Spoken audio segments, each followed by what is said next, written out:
Hello, Boss Slaymates. How are y'all doing? I am back with another video, and as you all can see, I'm glowing. My hair looks great. I feel much better than in my last video. So let's go ahead and get started. I posted on my Instagram a few days ago that I wanted to do a boutique or business Q&A for you guys, and for you all to send me questions that you would like for me to answer. Y'all really came through, like, for real. So I got a lot of questions. So what I'm gonna do two different parts of it because I got so many, and so I kind of trimmed them down to like ones that like kind of like repeated themselves or whatever. Sorry, I'm gonna turn the heat on in my truck. I'm waiting for my daughter to get to my mom's house. So yeah, so I have 10 questions this particular video, and then I may do 5 or 10 in the next video, in the part 2, and then we'll go from there. So let's go right into the questions. I didn't even answer these ahead of time, like script this out or anything. I just picked 10, like basically the top 10, the ones that were asked the most, or ones that were ones that I know would be really important, and I just wrote them down, and that was it. So you know, I might stumble a little bit, or it might take me a second to answer because I really didn't concentrate on the answers. All right, so number one. First question I got was, how do you get over the fear and anxiety and just start? You answered your own question. Just start. You can't be scared to fail. You can't be scared to make mistakes. I mean, we're all human. We're going to make mistakes. And to be honest, I mean, everyone has started as a beginner. That boutique owner, like Lily, from Lily's Closet, or whatever her real name is, I think her real name is Lily, I'm not sure, but she started off as a beginner at some point in time. Now she went from beginner to excellent, you know what I'm saying? So the best way to get over fear, anxiety, or whatever is to just jump right in and do it. But don't just jump right in and do it. You need to have a plan, and then you execute that plan. Don't just hop right in and do it, and then you fail, and you wonder why you fail. You fail because you didn't have a plan. So make sure that you plan out everything. You have everything strategically placed. You have goals in mind, all of that stuff, and then you hop into it. And I'm going to leave a link. I just thought about this. I'm going to leave a link in my description box for a video that I did on my IGTV channel, on Instagram, if you don't know what I mean by IGTV. It's called GPS. It's something that I made up, and it stands for goals, planning, and strategy. And I think that will really help you out, to the person who asked that question. Number 2, how do you pay yourself? Now, I'm not a full-time entrepreneur. This isn't what I do all the time. Now, I probably would do this full-time if I did not have a kid and then a kid on the way. But yeah, if I did do this full time, then you know this will be a better question for me. But being that I am a full-time employee of somewhere else and I do my business, I don't really pay myself, but I still do give myself some of the money every once in a while if I feel like I really need it. And the way that I do that is by how I price my items. So some of you all know that if you've taken any of my classes, especially if you took that buying masterclass, or if you haven't bought my pricing bundle, then you know that I price my items a certain way. And so I will say this.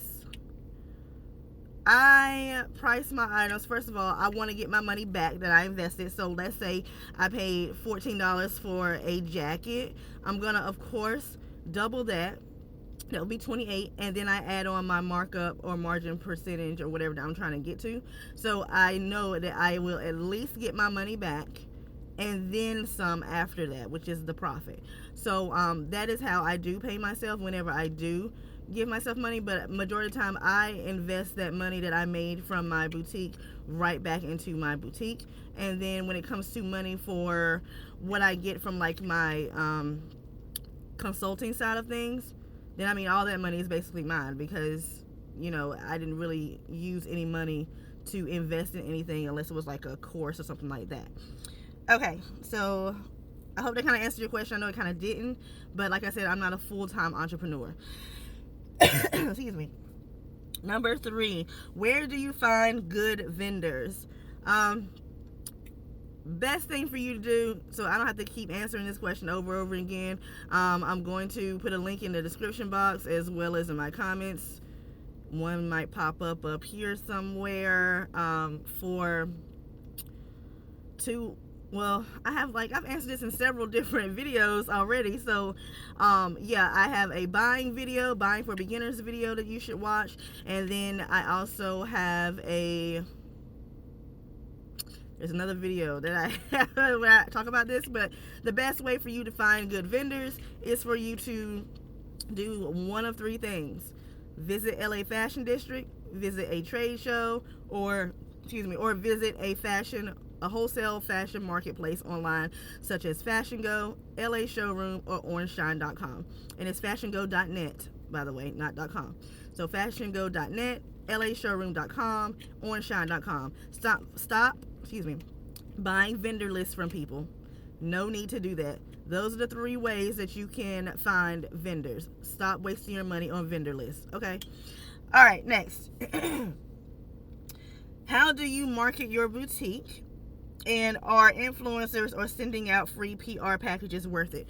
Okay, I've never really sent a PR package.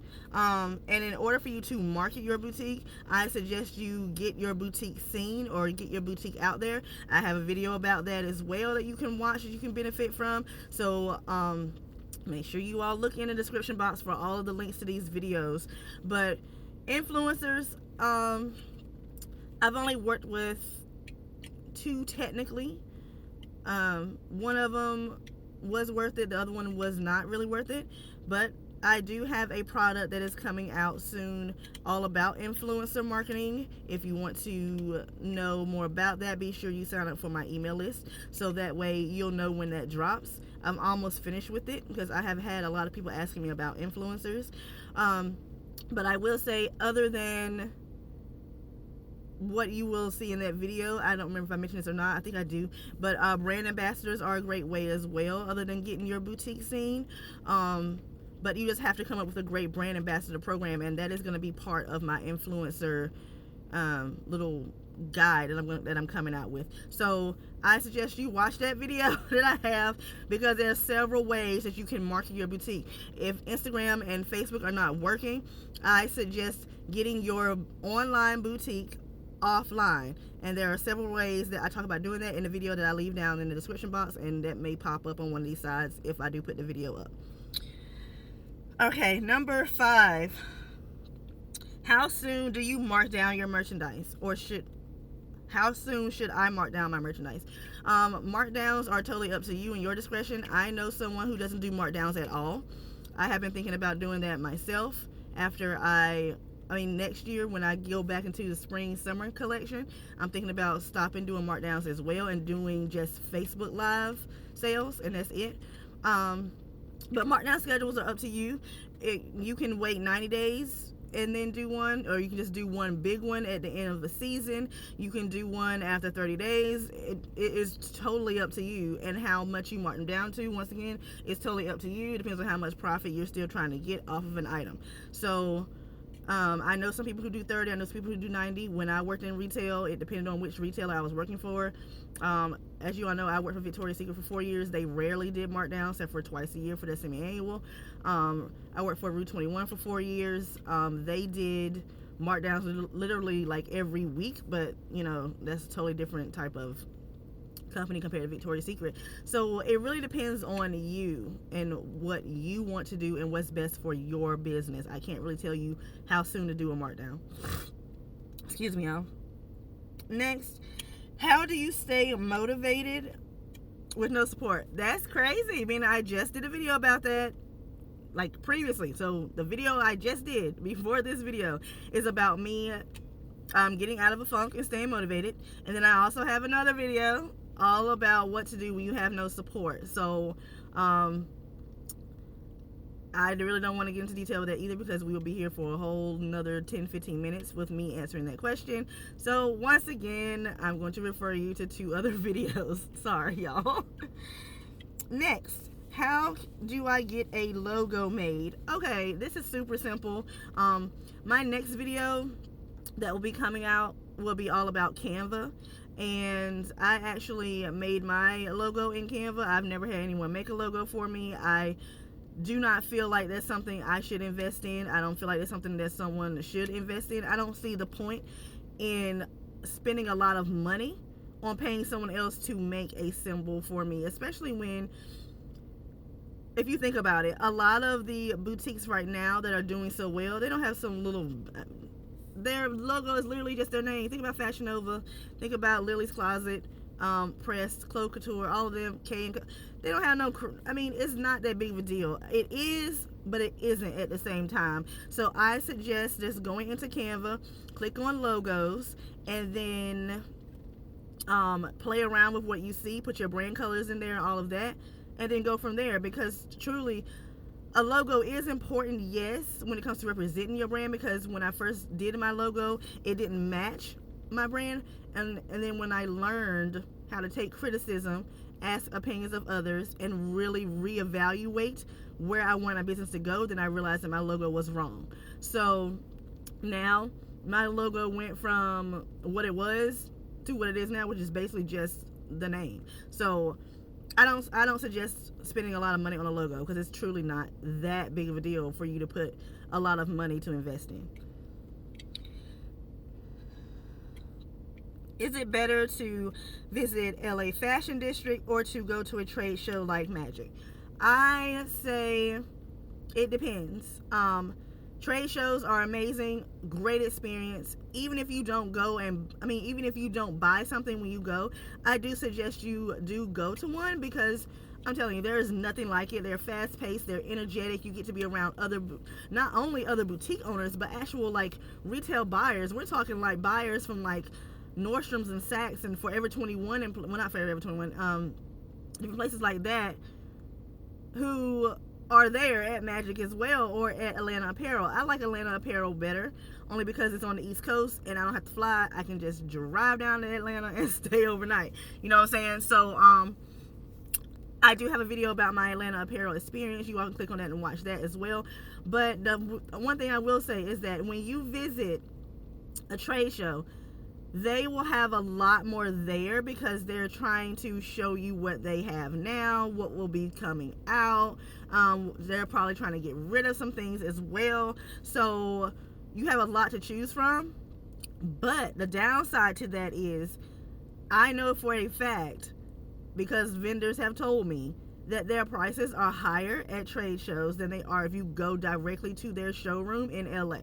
So that's the good thing. If you go to LA, then you get to have more of a one-on-one experience with that vendor. They may not be as busy as they will be at a trade show.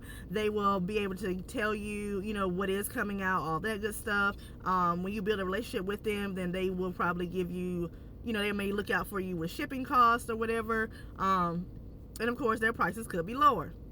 So I say do both. Go to a trade show, yes, for the experience, and then go to LA Fashion District for the connections, the relationships, and of course the lower prices.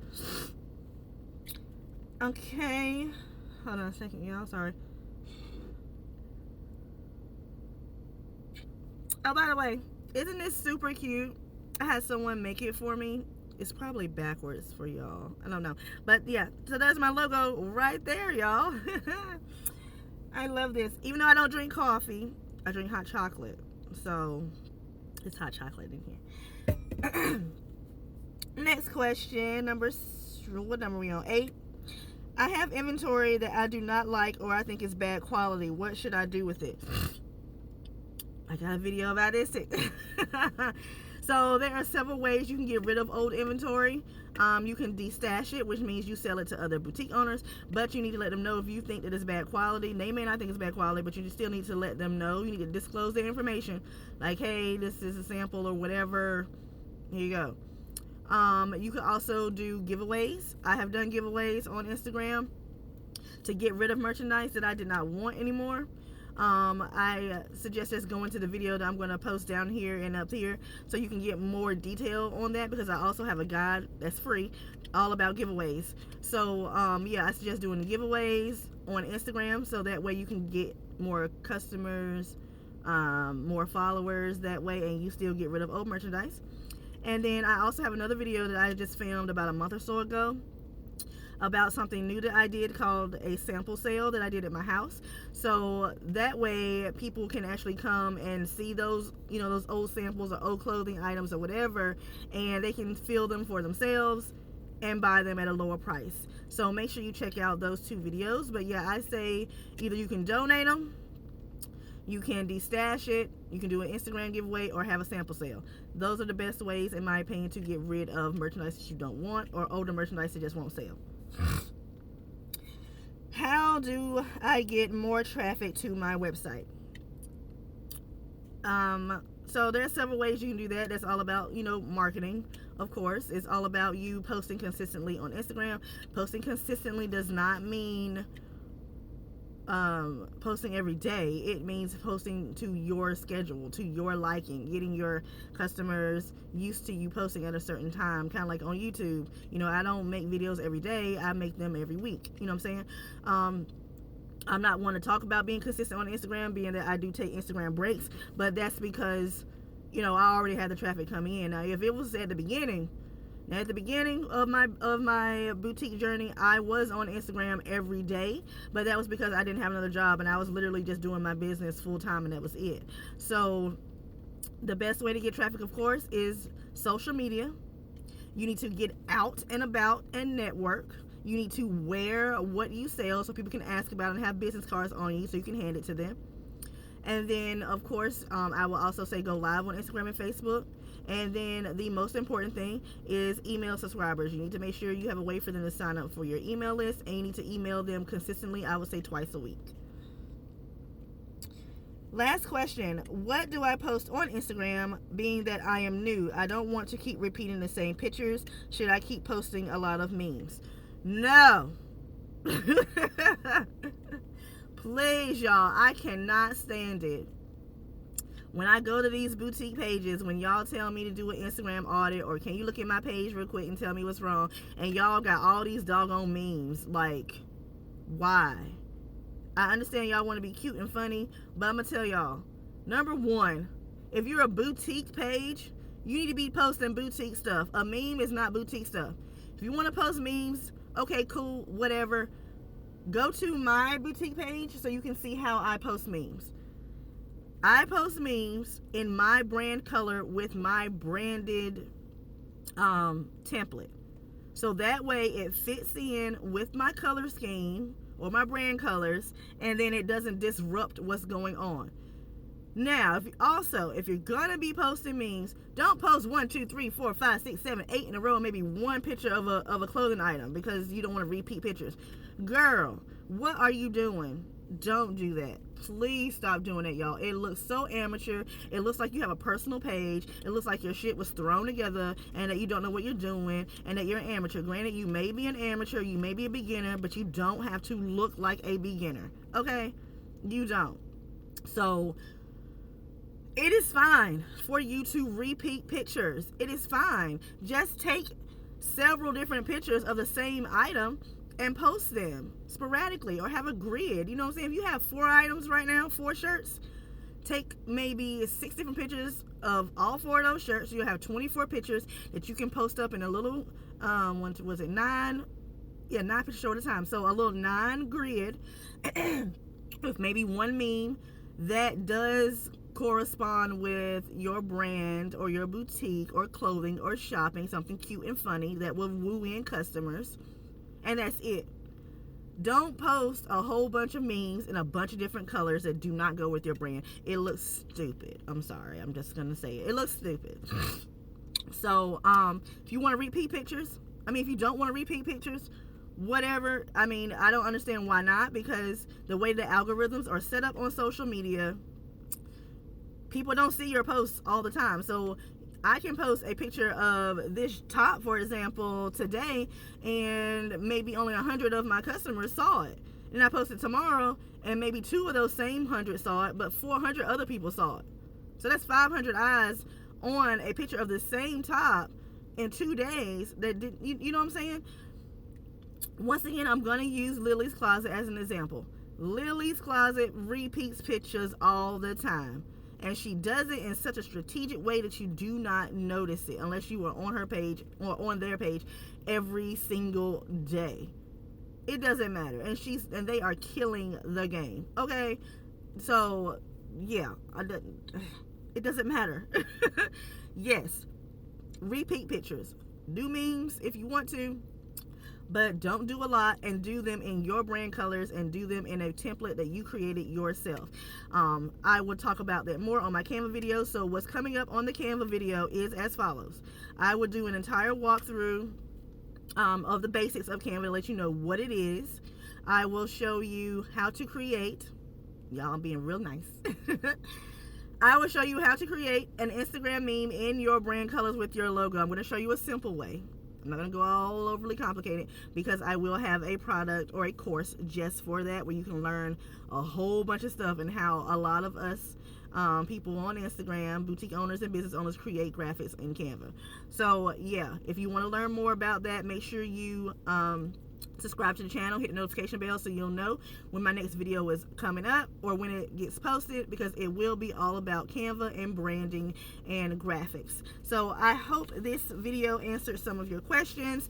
If you have more questions for me to answer, please leave them in the comments, or check me out on Instagram at royal_aries325. Ask me questions there, and then I will put them in the next boutique Q&A, or business Q&A rather. Thank you all for watching. See you later. Bye.